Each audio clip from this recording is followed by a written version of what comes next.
About 32 years ago, 1991, I took a little culinary arts class. Just one semester, didn't go through the whole program. My objective was not to become a chef or work in a restaurant. My objective was to learn enough cooking so I could be able to take care of my mom and just to get some kitchen time because I didn't have much experience before then. But one thing we always did in culinary arts class, we'd go to class and we'd be in class before we went to the kitchen. We'd always have, every morning we'd have a little talk, chefs give us instruction and on what we were going to do that day. We'd take notes and whatnot, and then we could hit the kitchen. So before we hit the kitchen, I figured I'd give a little introduction, and this is why I'm doing this video. Basically, just like back in 1991, that little class I took, which was an spectacular, it was a great deal for what I got. $600 one semester, and if I had known the prices was going to go up that much just right after I took that class, I would have gone through the whole program, whether it was going to be a chef or not. I mean, it was a great deal. They went up on prices. I'm sure it's more than that now.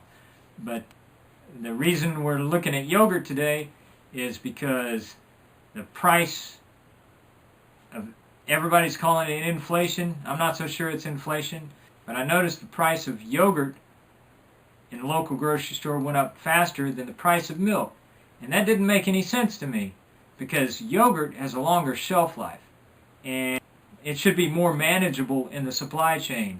So why it went up in price, I don't know. I'm sure there's somebody's got an excuse. I'm going to say excuse, not a reason.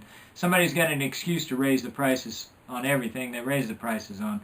But rather than get angry, I'm going to get busy. I'm going to go into yogurt. This might be kind of a master class, but I'm not a master. I'm not even a chef, not a professional cook. I'm just a home cook. And I just happen to have my old chef's uniform. But we're going to hit the kitchen and get busy.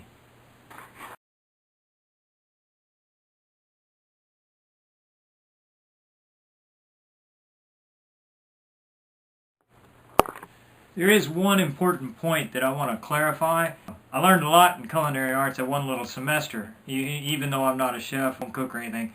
But this yogurt experience that we're going to have going through this process of making yogurt, I really attribute more to studying with my mother than with what I did in chef school. Not that there was no significance to the culinary arts training. My mom, what I did with my mom really is where this came from. Okay, to begin with, you want to have everything clean as sterile as possible. This is a 1.5 quart enamel dish, and I've got another one, 1 3/4, and it works fine. And I suppose a 2 quart will work fine if you have that. This is just some store-bought plain yogurt. You need it for the active culture, because basically what we're going to be doing is incubating a culture of yogurt. Alrighty, to begin with, I've got a clean tablespoon here.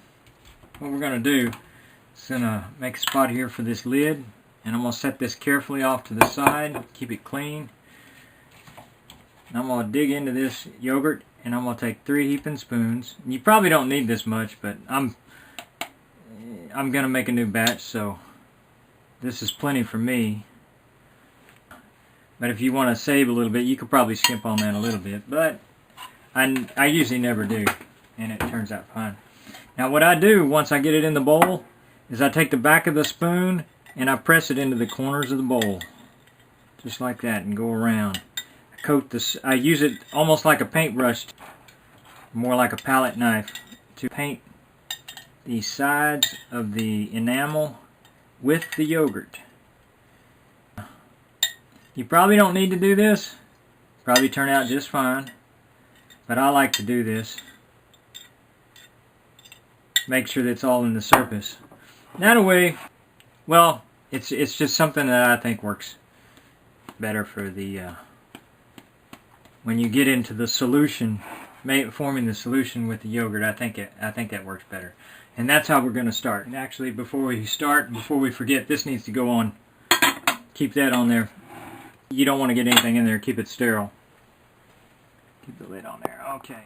Now we've got the yogurt at the sink. This is a good time to set up the oven before we go to the stove. It's important to set this up early. So I'm going to put a pizza stone in my oven. That just gives a little extra thermal mass to hold the heat and I'm going to set the oven on the lowest setting just to gently warm that pizza stone up so it'll hold the temperature throughout the course of the incubation process. Of course, it's going to lose a lot of heat. It's sufficient.